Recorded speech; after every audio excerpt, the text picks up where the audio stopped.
Bismillahirrahmanirrahim.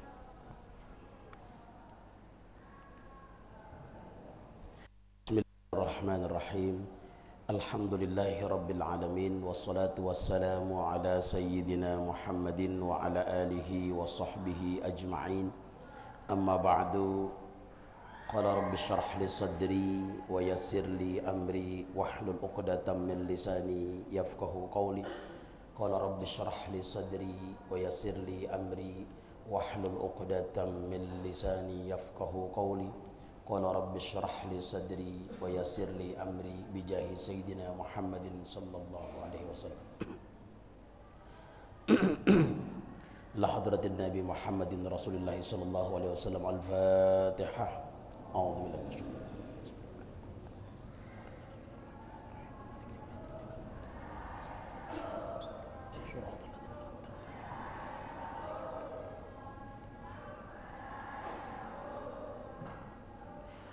Bismillahirrahmanirrahim. Faslun fi hukmi tarikis sholati. Ini fasal menerangkan tentang hukum-hukum orang yang meninggalkan sholat. Jadi bukan kitab kimia usada ya. Ini kitabnya masih kitab matan takrib, karena memang jadwal matan takrib. Jadi nanti kitab baru kita kaji minggu depan. Lalu sekarang masih jadwalnya jadwal fikih.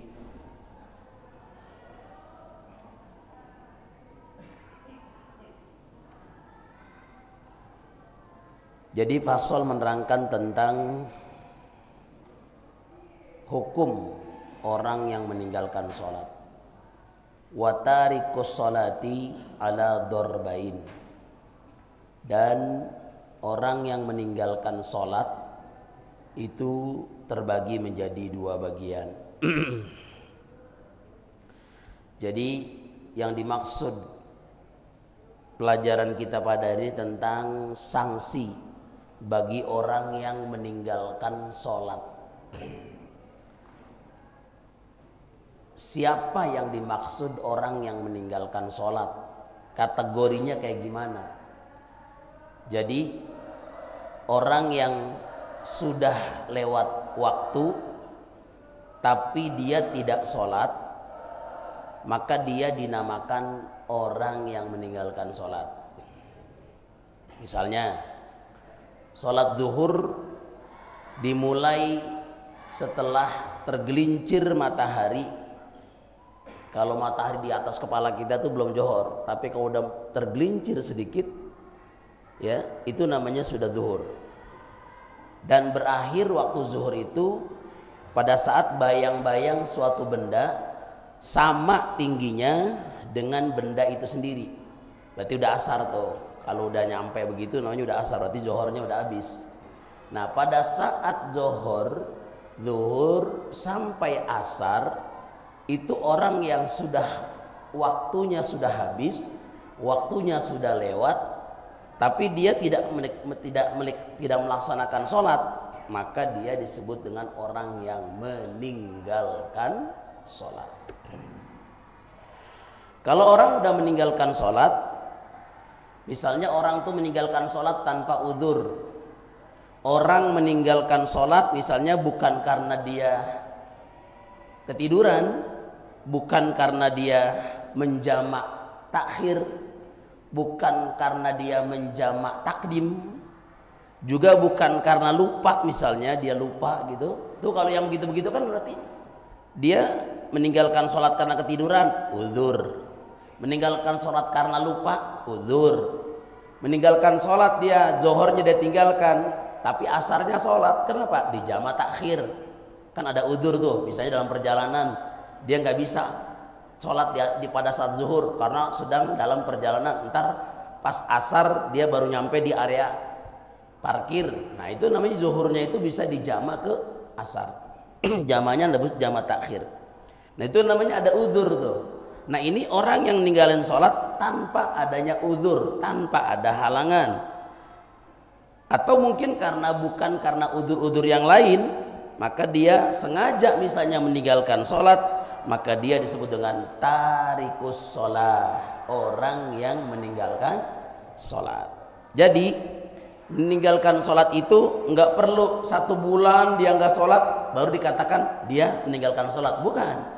1 sholat 1 waktu aja, johor misalnya, dia nggak sholat nih, itu sudah dikatakan tarikus sholat, sudah dikatakan meninggalkan sholat, walaupun 1 waktu, tanpa udzur, tanpa halangan, dia meninggalkan begitu saja, maka disebut dengan tarikus sholat, orang yang meninggalkan sholat. Ini perlu saya tekankan pada malam hari ini sebelum kita melanjutkan hukmu tarikis sholat, hukum tentang orang yang meninggalkan sholat.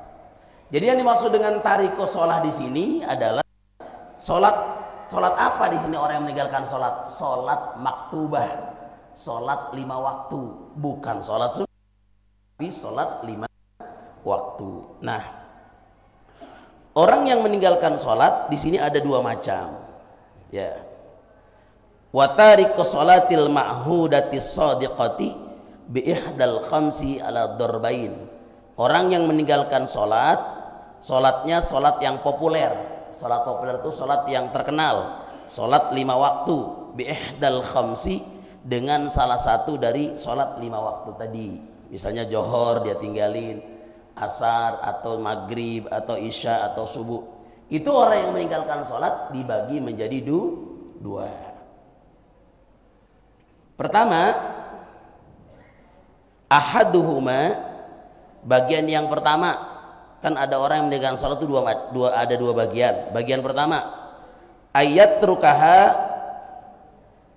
wa huwa mukallafun ghairu mu'taqidin liwujubiha, bahwa dia meninggalkan sholat, ya, meninggalkan sholat wa huwa mukallafun, padahal dia orangnya udah orang mukallaf. Mukallaf itu artinya orang itu udah kena hukum, udah taklif, udah kena beban hukum, udah balik, itu namanya mukallaf tuh, ya, udah berakal, itu namanya mukallaf tuh, akalnya udah sempurna kan udah balik, ya. Itu orang yang meninggalkan sholat udah mukallaf, udah balik, ghairu mu'taqidin, hal keadaannya itu tidak beretikat liwujubiha, bagi wajibnya sholat. Jadi seseorang meninggalkan sholat dalam keadaan dia tidak meyakini kewajiban sholat, berarti orang itu, ya, meyakini bahwa sholat itu enggak. Misalnya ditanya, orang nanya, kenapa lu nggak sholat? Apa dia bilang? Jawabannya misalnya, sholat mah nggak wajib. Nah, orang yang mengatakan bahwa sholat itu nggak wajib, itu orang tersebut hukumnya bagi orang yang ngomong begitu, hukmuhu, yaitu hukumnya itu hukmul murtad, dihukumi orang itu menjadi murtad. Murtad itu apa? Dia dihukumi murtad itu berarti orang itu keluar dari agama Islam, disebut orang kafir, keluar dari agama Islam. Kalau meninggalkan sholat itu dia punya keyakinan bahwa sholat itu enggak wajib, paham ya? Ditanya, lu ngapa sih nggak sholat? Ngapain gua sholat? Gua mau sholat kalau lagi pengen doang. Emang apa? Sholat kagak wajib. Dia meyakini bahwa sholat itu tidak wajib, maka dia dihukumi murtad agama. Hukumnya bagaimana? Hukumnya tadi murtad, keluar dari agama Islam. Dan bagaimana nih orang seperti ini? Karena dia mengingkari wajibnya sholat, maka orang seperti ini hukumannya dia mesti bertobat. Kalau dia bertobat Allah ampuni dosanya, maka dia mengerjakan sholat lagi, zuhur asar nggak boleh tinggal. Tapi kalau dia nggak bertobat, maka ini orang dibunuh. Kenapa? Dia paham ya? Itu orang yang meyakini kewajiban sholat adalah bahwa sholat itu tidak, dia meninggalkan sholat alasannya karena sholat itu tidak wajib, ghairu mu'taqidin liwujubiha, dia tidak beritikat, tidak berkeyakinan tentang kewajiban sholat. Jadi sholat dia katakan gak wajib, maka orang seperti ini dihukumi murtad. Wajib, kalau dia nggak bertobat, wajib dibunuh. Dibunuhnya bagaimana? Dibunuh dan ketika dia wafat, maka dia tidak usah disolatin, tidak usah dimandiin, dimakamkan di pemakaman, jangan di pemakaman orang muslim. Kenapa? Karena dia mengingkari wajib sholat waktu. Paham ya? Itu yang pertama. Ya. Kemudian tani yang kedua. Yang kedua adalah kenapa? Tadi saya bilang kenapa dihukumi murtad? Ya karena sholat itu adalah perkara yang qat'i. Yang qat'i itu gimana? Sholat itu perkara yang qat'i. Qat'i itu artinya yang sudah pasti. Ya Allah Subhanahu wa taala mewajibkan sholat itu tidak dilakukan lagi, qat'i namanya. Jadi Allah aqimus sholat, dirikanlah sholat. Perintah apa bukan tuh? Perintah dari mana? Dari Allah kepada hambanya. Aqimus sholat, dirikanlah sholat. Berarti ini perintah di sini, ya. Di sini al aslu fil amri, kalau kaidah usul fikihnya, asal daripada perintah adalah wajib. Berarti wajib bagi kita mengerjakan sholat. Mengapa? Karena sholat adalah perkara yang qat'i. Perkara yang qat'i itu adalah pasti dari Allah, dan Allah mewajibkan sholat kepada kita, dan tidak perlu kita ragukan lagi karena perintahnya jelas. Aqimus sholat, dirikanlah sholat, gitu. Karena apa? Banyak sekali tadi ayat-ayat Al-Quran, ayat tentang ayat Quran, hadisnya yang mutawatir tentang kewajiban sholat 5 waktu. Nggak bisa dibantah lagi. Jadi kalau di video misalnya ada orang mengatakan sholat itu nggak wajib, misalnya, ya nggak usah didengar. Ini orang kenapa? Karena dia mungkin tidak mendalami tentang Al-Quran dan Al-Hadis tentang perintah sholat yang sudah sangat mutawatir.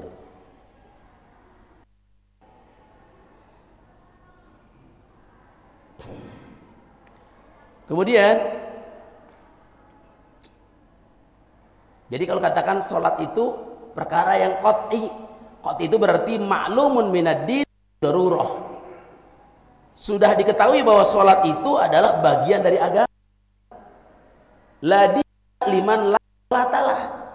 Tidak beragama bagi orang yang tidak sholat. Jadi kalau begitu, sholat adalah bagian daripada agama, gitu.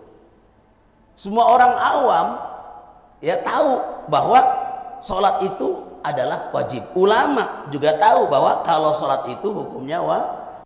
Jadi semua tahu bahwa sholat itu hukumnya wajib. Mana perintahnya? Aqimus sholat wa atuz zakah. Gitu. Jadi sesuatu yang sudah pasti, yang qat'i dari Allah, kalau dia meragukan yang qat'i, ya kan sholat itu kan yang qat'i kan? Nah, sholat itu kan udah pasti, udah qat'i dari Allah. Kalau dia ragukan, berarti dia meragukan Allah dan meragukan Rasulnya.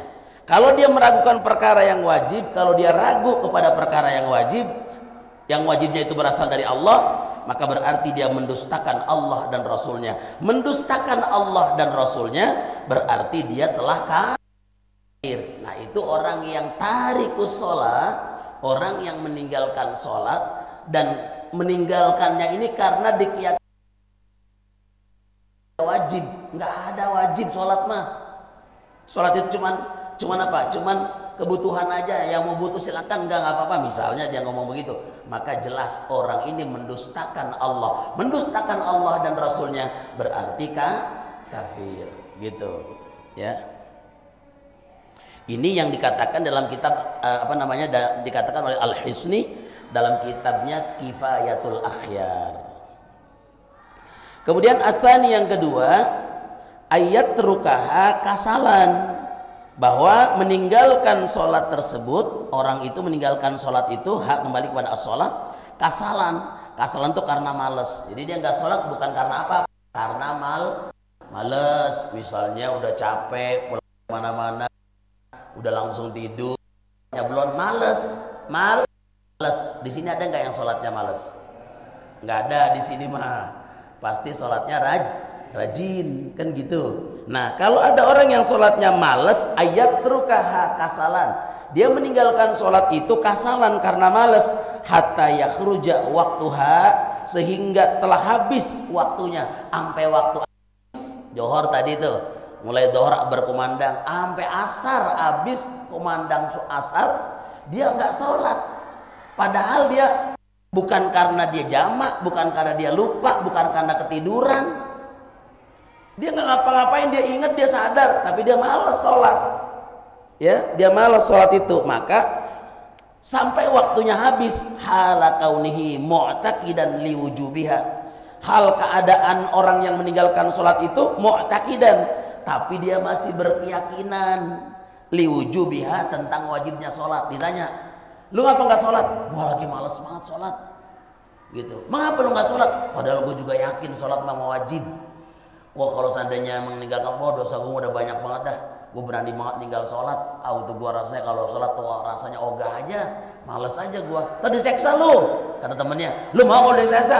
Itu gue mau udah pasti masuk neraka dah. Gue mau orang ninggalin sholat. Kenapa? Sholat kan wajib, tapi gue malas banget. Nah, berarti dalam hatinya dia, dalam keyakinan dia, bahwa sholat itu hukumnya wajib, cuman dianya males. Nah, terhadap hukum orang yang males melaksanakan sholat 5 waktu, tapi punya keyakinan di hatinya bahwa sholat itu emang wajib dari Allah Subhanahu Wa Taala, maka bagaimana hukumnya? Payus tatabu, maka orang ini kudu tobat. Kalau dia mati belum bertobat, masih sering tinggal sholat, malas tinggal sholatnya, tapi dia punya kewajiban, tapi dia menganggap sholat itu adalah kewajiban dari Allah, dan sampai mati dia belum bertobat, maka matinya ini dia termasuk yang lalai.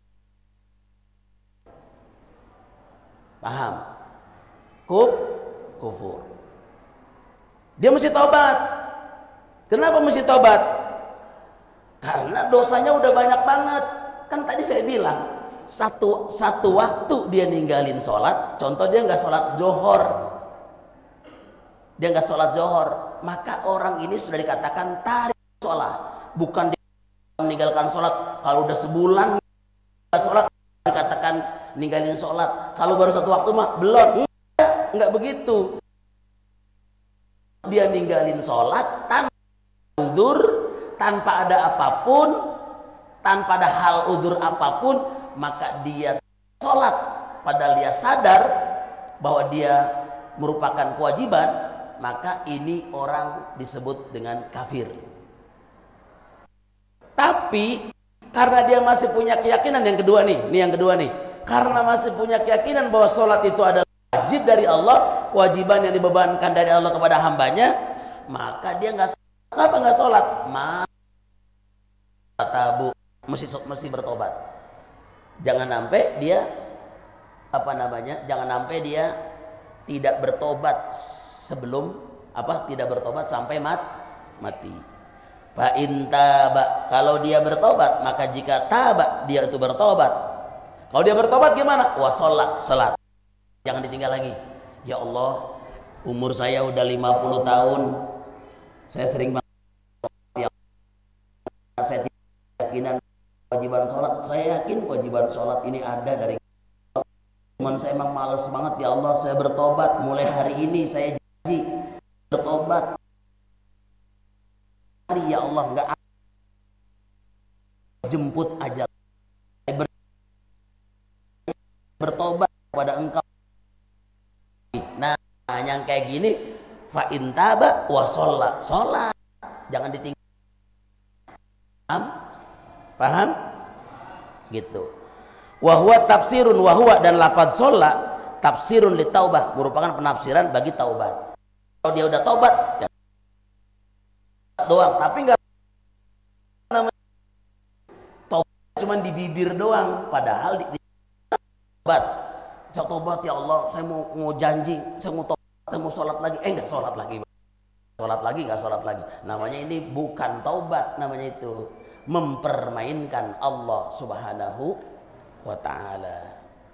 Wa illa, kalau dia tidak bertobat, nah ini nih, wa illa ay wa illam yatub, kalau dia tidak bertaubat kepada Allah tentang dia males ninggalin sholat, dia nggak bertaubat, maka kutila, orang ini mesti dibunuh,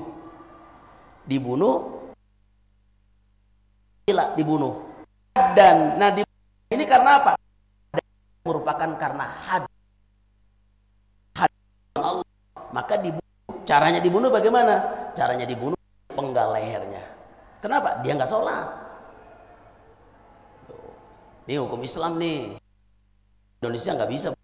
Orang gagal sholat dibunuh lah, kita yang ditangkap oleh polisi, betul nggak? Hukum Islam. Arab Saudi saja tidak pakai hukum Islam. Arab Saudi saja yang Al-Quran di sana dia nggak pakai Islam. Tuh. Jadi haddan, kutila dibunuh, haddan sebagai karena apa? Karena had Allah. Jadi dibunuhnya karena emang Allah dia. Karena malas. Malas. Gitu. Ada tisu nggak ya? Mana tadi? Maul tisu. Ngucur keringet nih. Nggak ada kipas soalnya ini panas banget. Mohon maaf bapak-bapak sekalian, ini tadi juga ibu-ibu lagi hari Jumat ngaji segini banyaknya. Wadah begini semua, karena ini belum ada kipas. Insya Allah ntar Sabtu depan sudah ada kipasnya, amin. Jadi ini baru dalam tahap pemberian plafon dan lampu. Insya Allah nanti, ini tiang-tiangnya udah nggak ada nih tiang, ya kan? Biasanya ada tiang, karena udah nggak ada semua tiangnya, udah diambil, udah dicabut-cabutin sama Bang Ding. Ya. Kita lanjutin ya. Nah, kutilah haddan, dibunuh haddan. Tapi di sini la kufron. Tapi dia tidak dihukumi kafir. Kalau enggak dihukumi kafir, kenapa? Kan dia masih punya i'tikad, keyakinan bahwa sholat tadi dia tinggalin bukan karena dia mengingkari kewajiban sholat, tapi dia tetap menerima itu emang sholat itu wajib, cuman dianya aja yang males. Nah, dia tidak dihukumi kafir yang begitu. Yang dihukumi kafir yang bagaimana? Udah nggak mau sholat,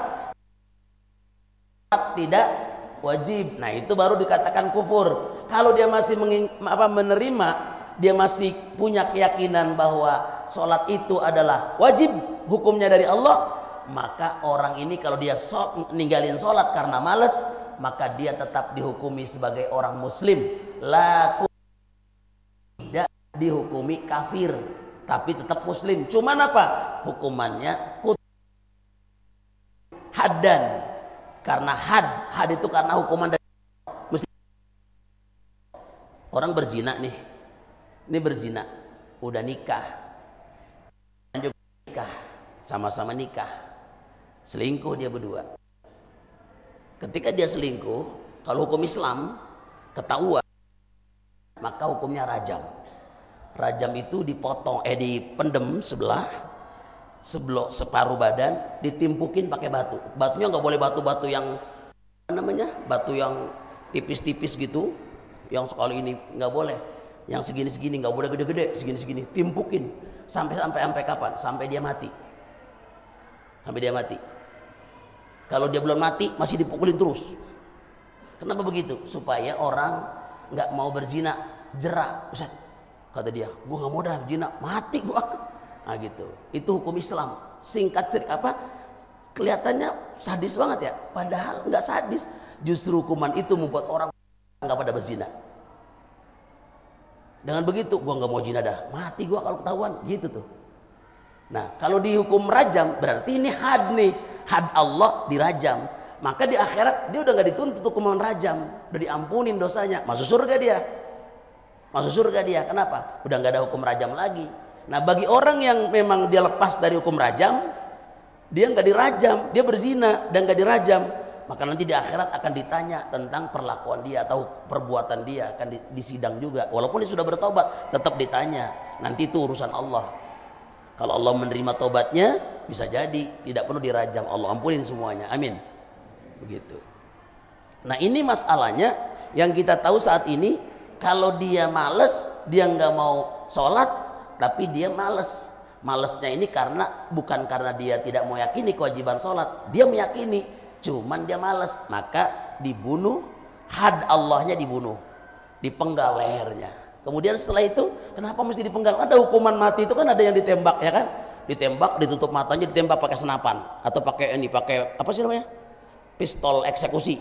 Nah, pertama yang ditembak itu adalah ini, jantung, bagian jantung. Jos, kalau dia belum mati, maka di bagian otak ditembak lagi dengan cara dari jarak dekat. Jos. Gitu tuh. Kenapa? Kalau dia pakai ditembak itu akan lebih menyakitkan.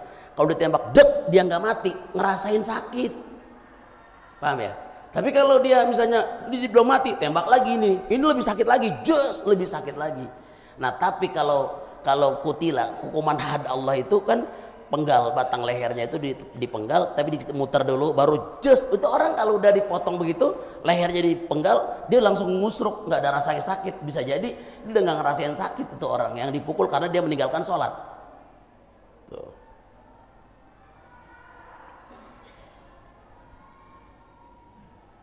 Wa kana hukmul muslimin. Hukumnya gimana nih orang yang malas sholat tapi masih keyakinan wajiban sholatnya, masih meyakini bahwa sholat memang wajib.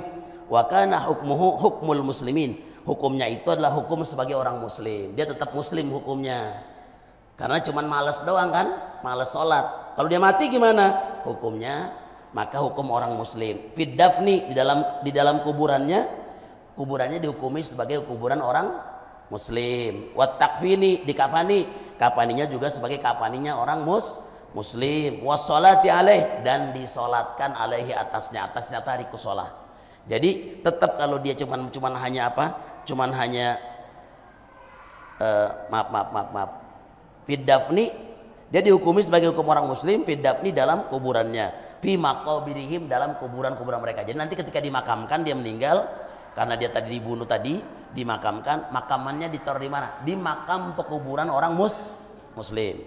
Walayut masuk qabruhu, dan dihilangkan qabruhu, kuburnya.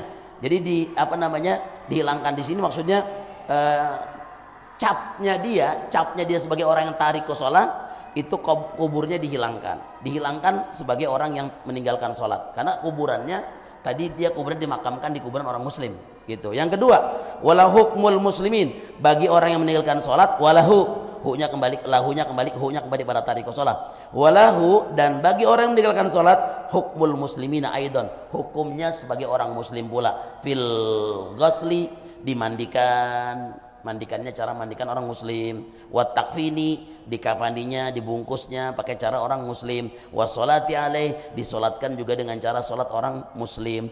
Wallahu alam, Allah yang lebih tahu. Seperti itu hukumnya orang yang meninggalkan solat. Jadi intinya solat itu tidak bisa kita tinggalkan dalam keadaan apapun. Kalau gue pusing banget, gue nggak solat, nggak ada alasan.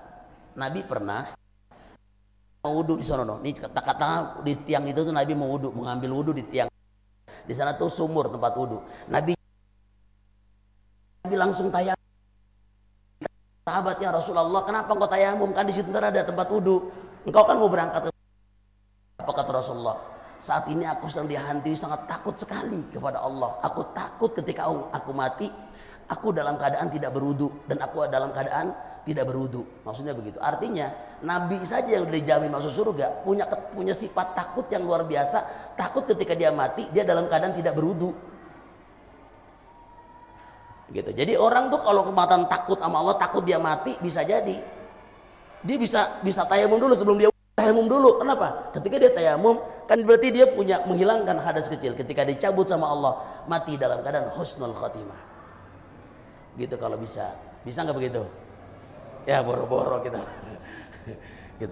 luar biasa ya. Wallahu a'lam bishawab. Jam 20:53, 7 menit lagi, silakan, mungkin ada yang mau